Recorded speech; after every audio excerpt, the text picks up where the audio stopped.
Good evening. Thank you, Katie, for the warm introduction and the welcome. First and foremost, I want to offer my immense gratitude for being asked to join you tonight. It truly is a privilege, and not one that I've taken for granted as I've gotten ready to share this evening with you. To the students that advocated for me, believing I had a message worth sharing, and to the faculty advisors, and of course to President Dr. Ender, thank you for extending that trust to me as well.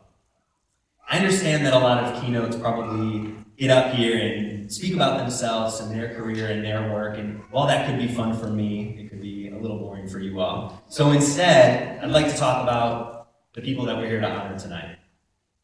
The 4 hallmarks of Phi Theta Kappa are scholarship, leadership, service, and fellowship. And some of the meanings behind your emblem symbols include aspiration, purity, strength, success, and wisdom. While all of those words sound very impressive and quite lovely, they really don't mean much without context. That is what I am here to share this evening. What it means to be included into the honors program. What it means to live these values.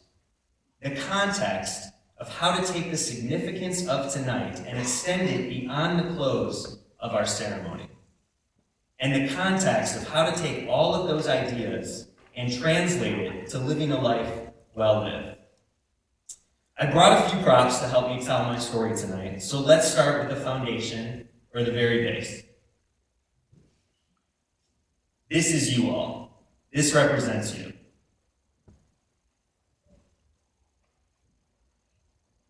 The first rock symbolizes your core self.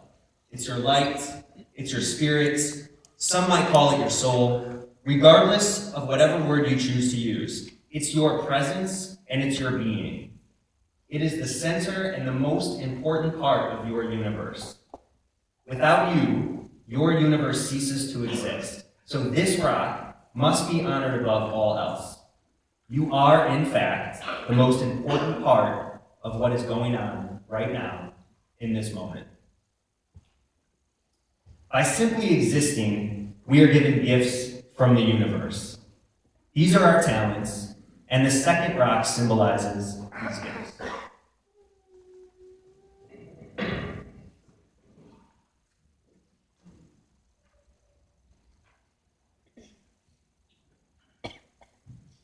There's no rhyme or reason as to why we're good at what we're good at, or why we've been gifted with the talents that we have.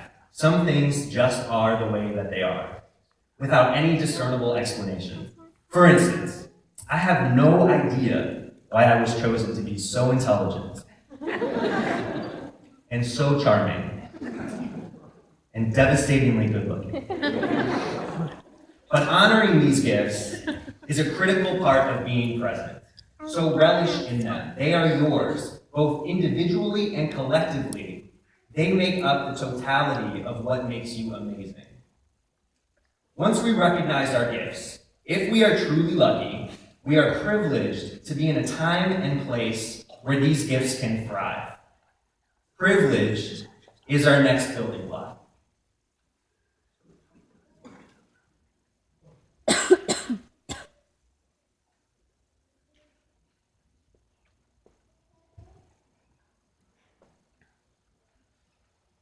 These privileges are huge opportunities and not ones to take for granted. Many are often not in a position to express all of their gifts because of limitations outside of their control. Racial or gender oppression, barriers to equal protection, or access to education. If you are here tonight, you in fact are privileged because you live in a time and place where your gifts can become a reality. The fact that Harper College exists is a privilege in itself. If there are friends or family here supporting you, that too is a privilege that not all get to experience. The teachers who choose to be here at Harper to share their knowledge with you are also a privilege. These privileges become opportunities where your truth can take flight. Which leads us to the next rock, which is choice.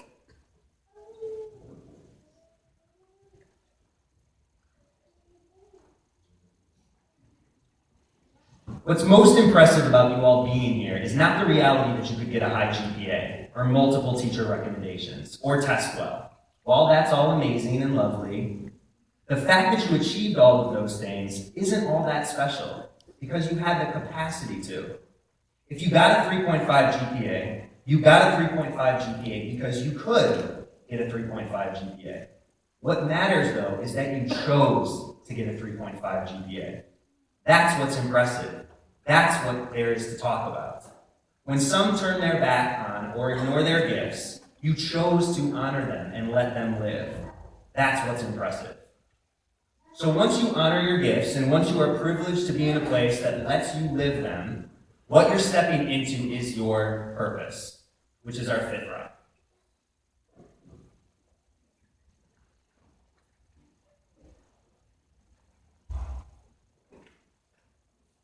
Purpose is sharing yourself with the world. It's letting yourself be seen and knowing that you have something special to offer. The collective purpose in the room tonight is why the world will be a better place tomorrow. It's how each of you will create change and touch others through your existence, through your being, through who you are. That is what purpose is about. It's about making meaning. So these first 5 rocks represent the journey we will take in our lifetime. We get here, we're gifted, we experience privilege, we choose to honor ourselves, and then we create purpose. The 6th rock is the reason why we take the journey. We take it because of each other. We take it because of a collective consciousness, one that moves us each forward in our own lives. Community is our 6th rock.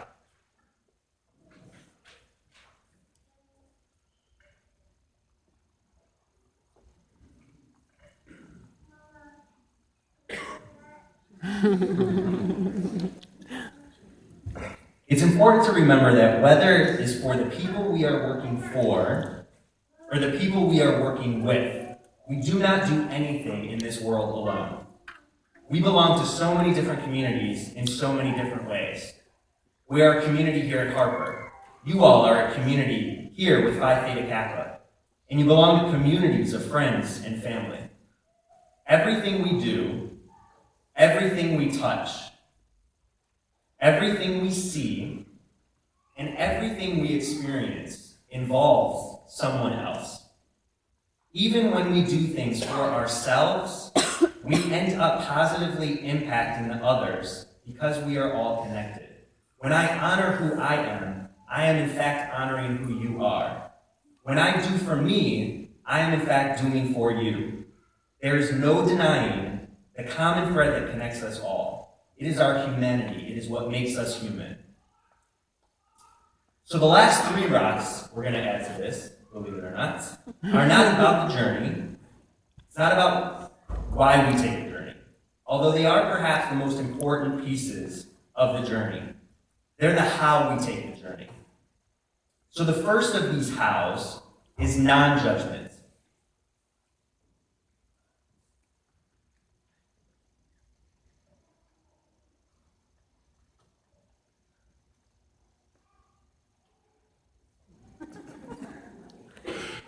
Not judging the way that I have stacked these rocks, obviously.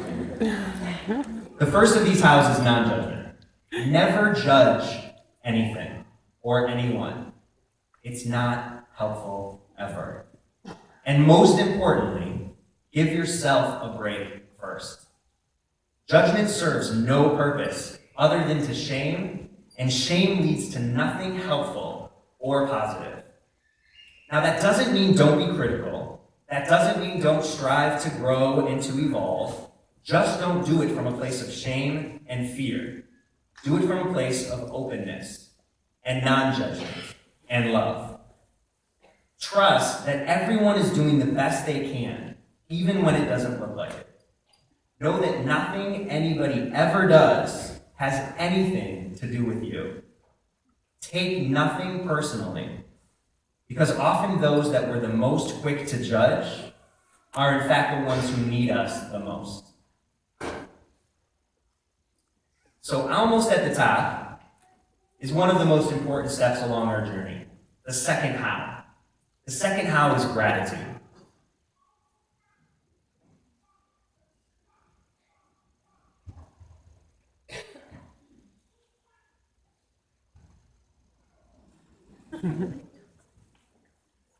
Little is more effective in life than to be grateful all of the time for everything, including the dark.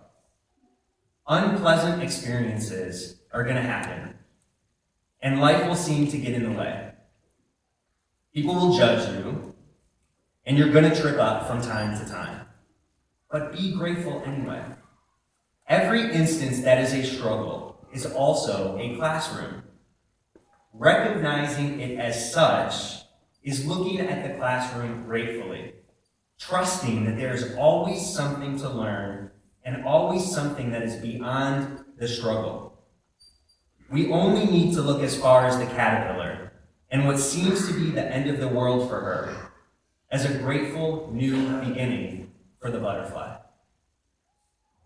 So our last rock, in fact, is both the most difficult to achieve, but also the most rewarding. It intrinsically connects to every other stone and is single-handedly the greatest gift we can give ourselves. It's forgiveness.